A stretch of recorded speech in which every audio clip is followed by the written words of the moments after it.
Putin proposes direct talks with Ukraine. We propose that the Kyiv authorities resume negotiations. Ukraine will go to the direct talks if there is a 30-day ceasefire. Could Xi Jinping have persuaded Putin to negotiate peace? What could China have promised Putin in return? I sincerely appreciate the opportunity to speak with you directly in person. I'm Albina Pederniak. We will analyze the news of Ukraine and the world together. Putin made a statement and told how Russia celebrated Victory Day. He noted that Russia is ready for negotiations. At the same time, the Russian dictator didn't respond to the proposal of European leaders and Kyiv for a ceasefire starting on May 12. The night before, Putin gathered journalists to summarize, as he said, the celebrations. It is unclear what the Russian dictator celebrated instead of the planned press conference, which was supposed to start at midnight. Putin appeared before journalists 2 hours later, and the journalists were not allowed to ask questions, allegedly because of the late hour. At the end of this press conference, the Kremlin leader spoke about the main theme. Putin noted in his speech that peace talks with Ukraine should begin in Istanbul this Thursday. This was done by the Ukrainian side, and in this regard, no matter what, we suggest that the Kyiv authorities resume the talks they interrupted at the end of 2022, resume direct talks, and, I stress, without any preconditions.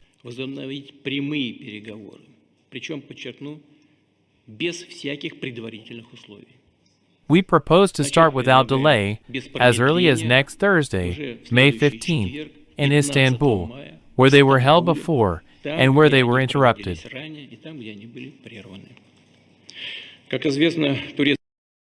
Putin is ready for peace talks on Ukraine without preconditions. The Russian dictator told Xi Jinping about this. Chinese Foreign Minister Wang Yi said President Putin highly appreciated China's objective and fair position on the war in Ukraine and expressed his reliance to start peace talks without preconditions, hoping to achieve a fair and lasting peace agreement. To the proposal of the Russian dictator, Vladimir Zelensky replied that a ceasefire should be the first step to start any negotiations. The Ukrainian leader wrote about this in his telegram. Vladimir Zelensky added that Ukraine expects for a similar step from the Russian Federation starting from tomorrow.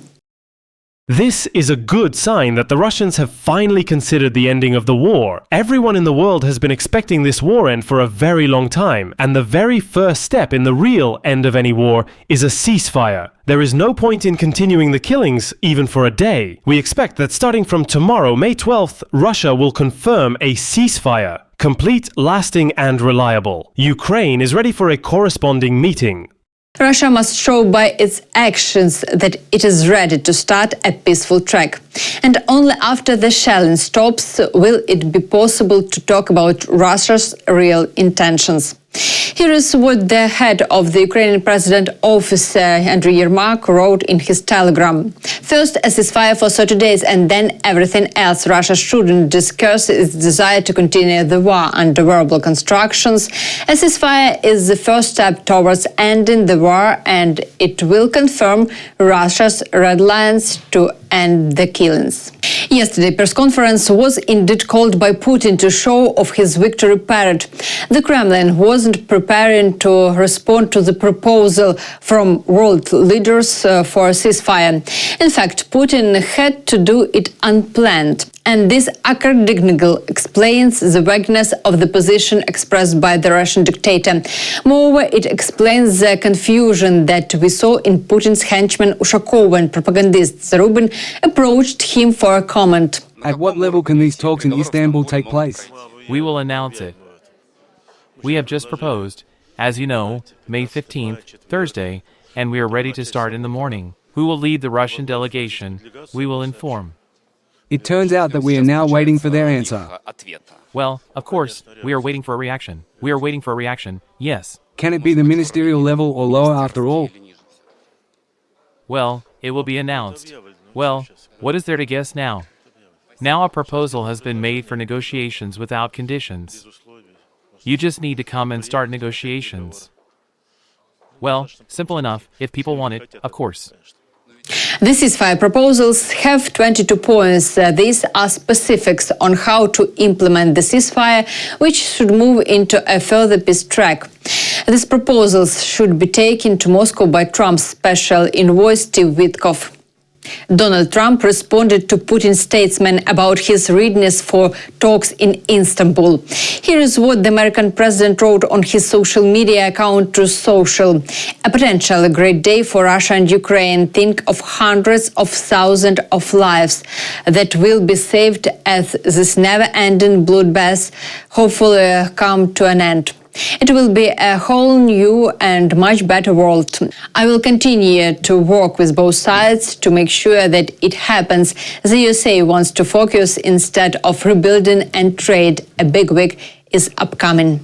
Emmanuel Macron, leaving Ukraine, gave his comments to journalists regarding the statements made by the Russian dictator. He noted that direct negotiations that we are offering to Russian President Vladimir Putin between Russia and Ukraine is response to the unconditional ceasefire demanded by Kyiv and its allies are a first step, but it is not enough, Macron said.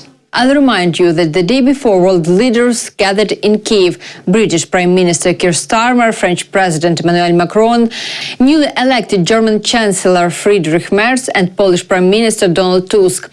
All these leaders came to the Ukraine capital to talk about a 30-day ceasefire and a further peace track. In particular, Emmanuel Macron noted that a just peace for our country can only begin with a ceasefire. He wrote about this on his social network X. Russian aggression is now a threat to all of Europe. Therefore, the response must be collective. That is why the leaders of Germany, Great Britain, France and Poland rejected Ukraine. Returning to Kyiv, my first thought is about Ukrainians. For more than 3 years, you have been resisting with admirable courage for your land, for your freedom, for Europe. Because yes, the security of our continent is at stake. A just and lasting peace begins with a complete and unconditional ceasefire. This is a proposal that we put forward together with the United States. Ukraine accepted it on March 11th. Russia, on the other hand, hesitates, sets conditions, stalls, and continues its war of aggression. The peace agreement that will be concluded must guarantee security. This is what we worked on in meetings in Paris, London, and today in Kyiv. We are moving forward together. Ukraine is fighting for its people, but also for the European ideal in which we believe. A free, strong, prosperous, and European Ukraine is our horizon. History is watching us. Following the coalition of the Willing meeting, European leaders, along with President Volodymyr Zelensky, held a phone call with US President Trump regarding peace efforts. This was reported by Foreign Minister Andriy Sybiga on Telegram. According to him, if Russia agrees and effective monitoring is initiated, a lasting ceasefire and confidence-building measures could pave the way for peace talks. Following the meeting of the coalition of the willing in Kyiv, all 5 leaders, Volodymyr Zelensky, Emmanuel Macron, Friedrich Merz, Donald Tusk and Keir Starmer, held productive telephone talks with US President Donald Trump on peace efforts. Ukraine and all allies have said they are ready for a full, unconditional ceasefire on land, in the air and at sea for at least 30 days. Starting on Monday. If Russia agrees and effective monitoring is ensured, a lasting ceasefire and confidence-building measures could pave the way for peace talks. In 2 to 5 years, Putin may be ready to challenge NATO and seize a small piece of territory. He will do so if he feels weakness. This is started in an article of magazine The Economist. Russia is actively opposing the West. This should be the concern of the whole Europe. However, many Europeans are worried about the threat posed by the Russian Federation, and they do not understand how to contain it. Putin is indeed an aggressor who must be contained. The bad peace imposed on Ukraine could become a springboard for his next war. Containment depends on understanding of the threat posed by Putin. After 3 years of fighting, war has become an ideology. Putin has put all of Russian society on a military track. The military industry creates jobs. Generous payments to soldiers and their families amount to 1.5% of GDP.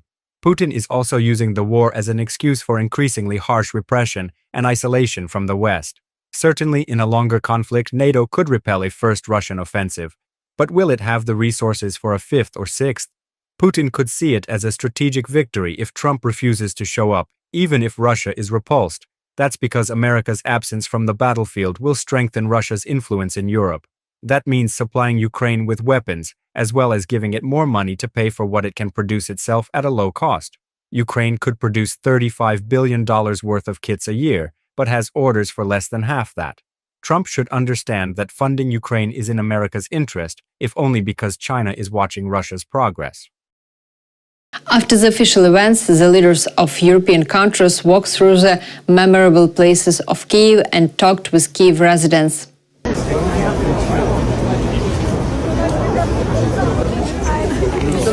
Pensez-vous que le président Poutine va dire oui à ce cessez-le-feu? On va voir. En tout cas, nous avons fait toutes les conditions pour que ce soit le cas.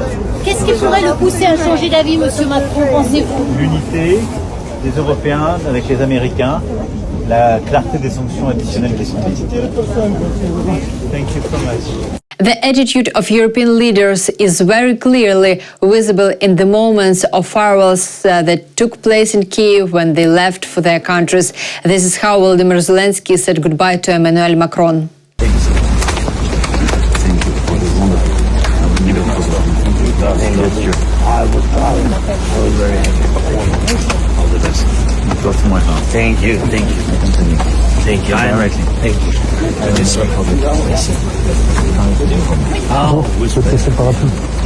Friedrich Merz told the Ukrainian president, "Take care of yourself. If necessary, you can always call me." It is very important to know that Merz made a number of meaningful statements and showed his determination and consistency in supporting Ukraine during the meeting of European leaders in Kyiv. Take care, and we keep in touch. Always, if you want, you can call, and we immediately play. Right? Thank you. See you in London. See you in London very soon. Very soon. And that's good that and we in the train. No less warm was the farewell to Keir Starmer and Donald Tusk, and we are truly very grateful to world leaders for their stable support, desire to help our country to protect peace and justice, so that our country eventually comes not to an illusory, but to a real stable peace. Dear viewers, thank you for watching this video. Like it, write your comments. It is very important for me to know your opinion. See you again.